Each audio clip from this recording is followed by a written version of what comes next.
ቤተ መጥቶ መስጂድ ጋር መጥቶ ቤተ እምነት ውስጥ ገብቶ ቁርአንን ቀዶ ለሚወጣ ሰው ወተ ተክቢራ እንዳትል።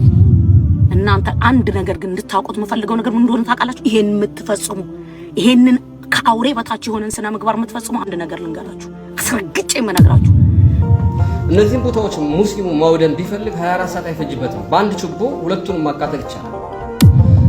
አክሱም ውስጥ መስጂድ ተከልክሏል። ግን ፖለቲካሊ የትግራይ ክልላዊ መንግስት ጫወታ የተጫወቱት ጫወታ አለ። ጫወታው ምንድነው? መስጂድ ጋር መጥቶ ቤተ እምነት ውስጥ ገብቶ ቁርአንን ቀዶ ለሚወጣ ሰው ወተ ተክቢራ እንዳትል። በፍጹም ሊመታ የመጣ ይግደልህ፣ ወላሂ العظيم ይግደልህ፣ ይቆራርጥህ። ወላሂ በዚህ መንገድ የምትኖረው ሐያት ለአኺራ ለዱንያ አይበጅህም። ተደብቆ የሚያጠቃን ሰው ምንም ላታደርገው ትችላለህ። ፊት ለፊት መጥቶ ግን ሃይማኖትን ተኩር ሃይማኖት ጥቃት ለማድረስ የመጣን ሰው ግን ብለው በመጣበት መንገድ አስተናግደው። ወላሂ ይህን ሰውራ ከልቤ ነው። አንዳንድ ምኞቶች አሉ ግን አይሆኑም።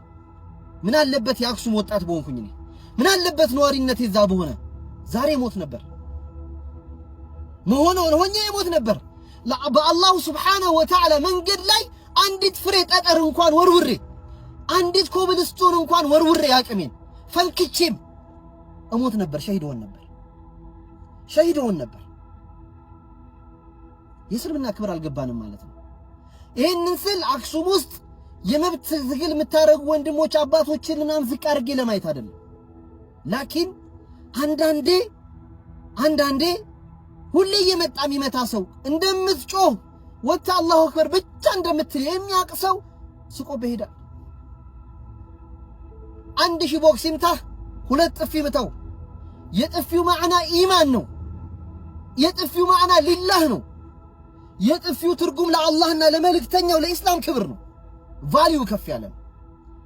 የስነ ልቦናም ጦርነቱ የዚህን ይጀምራል።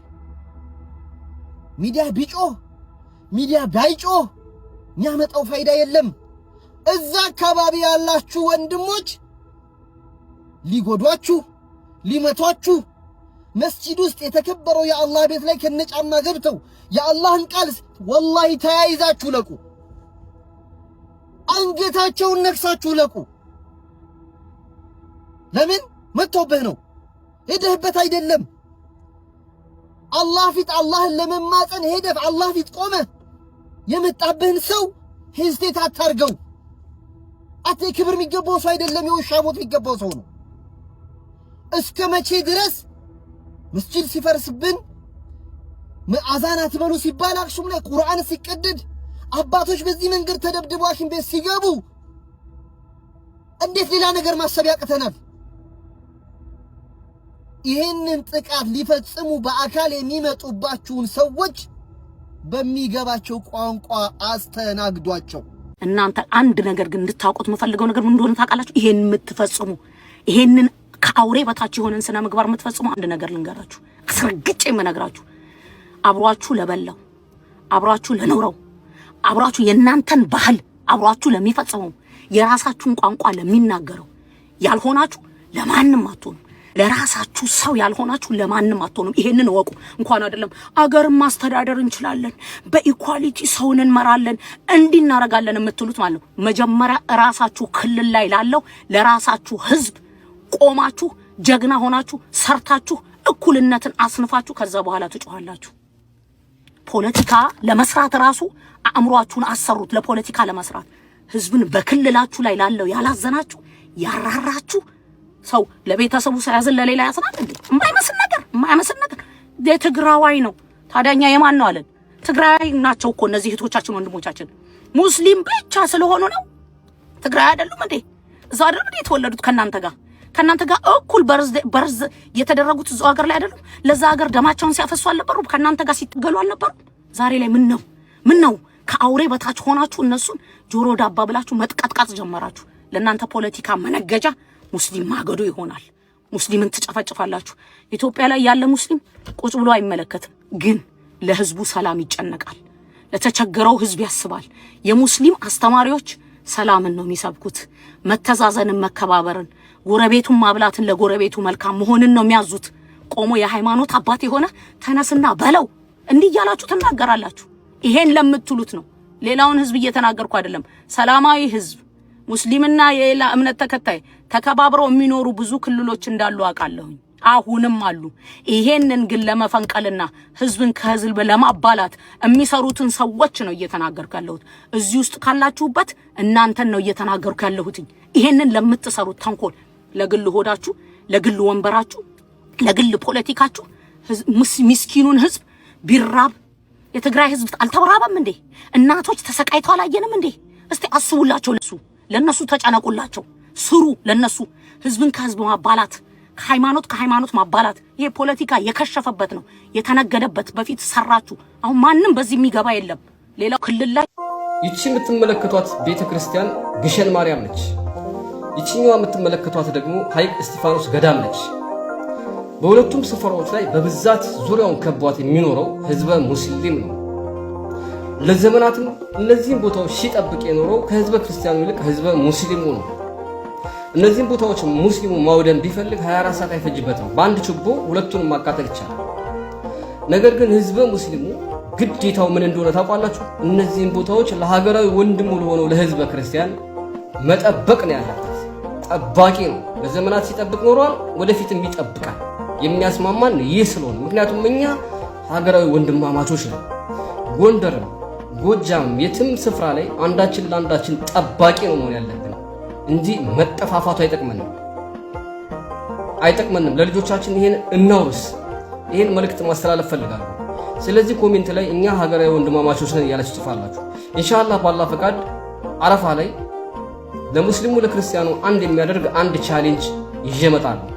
እስከዛው ድረስ ይህንን ቪዲዮ ቫይራል አውጡት። አንዳችን ለአንዳችን ጠባቂ ነን፣ ሀገራዊ ወንድማማቾች ነን እያላችሁ ትኮምታላችሁ። የኔ ፋሚሊና የተረዳችሁ ያለን አማራጭ ይህ ነው ወዳጄ። አመሰግናለሁ። ሰላም። ዛሬም በአክሱም ከተማ ሙስሊሞች ሲደበደቡ ነው የዋሉት። እዚህ ጋር እንደምትመለከቱት እኚህ በእድሜ የገፉ አባታችን ኡስታዝ ናቸው። ቁጭ ብለው እየቀሩ ባሉበት ሁኔታ ላይ ነው 5 የሚሆኑ ግለሰቦች በሞተር መጥተው ቀጥቅጧቸው። እዚህ ጋር እንደምትመለከቱት ይህንንም ወንድማችንን ተመልከቱት። ከፍተኛ ጉዳት አድርሰውባቸው ነው የሄዱት። እንግዲህ አንዳንድ ካባ ለባሾች ምንም ሳያፍሩ እየወጡ የአክሱም ሙስሊሞች ላይ ምንም አልደረሰም የሚሉት ተመልከቱ። የአክሱም ሙስሊሞች ላይ ይህንን ግፍ እየፈጸሙ ያሉ ጽንፈኛ አካላቶች ከዚህ በፊትም ከንቲባውን ጨምሮ የደህንነት ቢሮ እነማን እንደሆኑ ነግሬያቸዋለሁ። ይሄኛው ነው አንደኛው። እዚህ ጋር የምትመለከቱት ግለሰብ ነው ዛሬ እኚህን አባት ቀጥቅጦ ጉዳት አድርሶባቸው የሄደው። ሌሎቹም አሉ፣ እነሱም በየተራ እነግራችኋለሁኝ። አሁንም ከሆነ ግን የአክሱም ሙስሊሞች ትግላችሁን ቀጥሉ። የምትታገሉት ለመጪው ትውልድ ነው። መጪው ትውልድ አሁን እናንተ የምታዩትን መከራ እንዳያይ ነው። ታገሉ። ሊደበድባችሁ ሊገላችሁ የሚመጣን ጽንፈኛ ቢያንስ መከላከል እንኳን ቢያቅታችሁ ፊቱን በካሜራ አንስታችሁ ህዝብ እንዲያውቀው አድርጉ። በስልካችሁ መረጃ ያዙ። የቪዲዮም ይሁን የፎቶም ይሁን ያዙ። የሚፈጠሩት እያንዳንዳቸውን ድርጊቶች ሳትንቁ እያንዳንዱን ድርጊት በካሜራችሁ ወስዱ። ምናልባት መስዋዕትነት ሊያስከፈላችሁ ይችላል፣ ግን ጥቅሙ ትልቅ ስለሆነ መረጃ ያዙ። አላህ ሱብሓነሁ ወተዓላ ደግሞ ነስሩን ቅርብ ያደርግልናል። እንግዲህ ያኔ በቅርቡ ካባ ለብሶ ቪዲዮ የሰራብኝ አባት ምንም አይነት መልስ አልሰጠኝም። በዛ ጉዳይ ላይ ይመለስበታለሁ። አክሱም ውስጥ መስጂድ ተከልክሏል። ግን ፖለቲካሊ የትግራይ ክልላዊ መንግስት ጫወታ የተጫወቱት ጫወታ አለ። ጫወታው ምንድነው? ውቅሮ ነጃሺ ቀብር ያለበትን ለብቻ እስላማዊ የመጀመሪያው መስጊድ ምናምን ተብሎ ራሱን የቻለ ታሪክ ተተርኮ የቱሪዝም ምንጭ እንዲሆን ለብቻ፣ አክሱም ደግሞ ለብቻ ከክርስትና ጋር ተያይዞ ተቀምጧል። ነጃሺ እኮ ውቅሮ ላይ አይደለም አስተዳደር የነበረው። ውቅሮ የሞተበት ቦታ እንጂ የገዛበት ቦታ አይደለም። ውቅሮ የሞተበት ቦታ እንጂ የገዛበት አይደለም። የገዛበት ሰሃቦች ነፃነት ያገኙት አክሱም ከተማ ውስጥ ነው። ተሰደው ወጥተው ይህንን መብት ያገኙ ስደተኞችን ተቀበለች ኢትዮጵያ የምትባለው አክሱም ውስጥ ነው። ስለ አክሱም ቤተክርስቲያን የመጀመሪያው መረጃ ቡኻሪ ውስጥ ይመስለኛል ሐዲሱ እናንተ ታውቁታላችሁ። ኡሙ ሰለማ ለነብዩ ሰለላሁ ዐለይሂ ወሰለም በአክሱም ጽዮን ማርያም ቤተክርስቲያን ውስጥ ስለ ማርያም ቤተክርስቲያን ያየችውን ስዕል የምትናገረውን ታሪክ ይዘው ነው እነ ፕሮፌሰር ስርገው ሀብለ ስላሴ ምን ይላሉ? በወቅቱ የአክሱም ጽዮን ማርያም ምን እንደምትመስል የመጀመሪያው መረጃ ብለው ይወስዱታል። በዚህን ጊዜ ኡሙ ሰለማ አክሱም ገብታ ቤተክርስቲያኑን አይታ የተናገረችውን ሐዲስ ወስደው ያኔ እንኳን ምን ይመስል ነበር ብሎ ደሊል ያደርጋል። ከዛ ዞር ብሎ አክሱም ውስጥ ነጃሽ የሚባል መሪ የለም። ከዛ ዞር ይሉና አክሱም ቅዱስ ስለሆነ ሙስሊሞች መስጊድ መስራት አይችሉም ይላል። እኛም ተባብረናቸው ውቅሮ ነጃሽ የሞተበትን ቦታ የመጀመሪያው መስጊድ ብለን አብረን እያወራን ነው። የመጀመሪያውማ እዛ አክሱም ውስጥ ነው እንጂ እዚህኛው አይደለም። የመጀመሪያው ሙስሊሞች ነፃነት ያገኙት ዛሬ በ21ኛው ክፍለ ዘመን ነፃነት የተከለከለበት አክሱም ውስጥ ነው። ይሄን በማስረጃ ማነጋገር የሚቻላል። ጉዳዩን ወደዛ ገልብጠን በዚህ በኩል ተቀበልናችሁ ስደተኞች እንዲያረጋግን በዚህ በኩል አይቻልም ሲሉ ምን ያህል ኮንትራዲክት ያደረጉ እንደሆነ ማሳየትም ከኛ የሚጠበቅብን ነው። ለማንኛውም ከዚህ በላይ አላስረዝምም። በርትተን አብረን ቆመን የጋራ መፍትሄ ማምጣት ካልቻልን ሐቂቃ ነው የምላችሁ ይሄ ጉዳይ አሳሳቢ ነው፣ መፍትሄ የሚፈልግ ነው።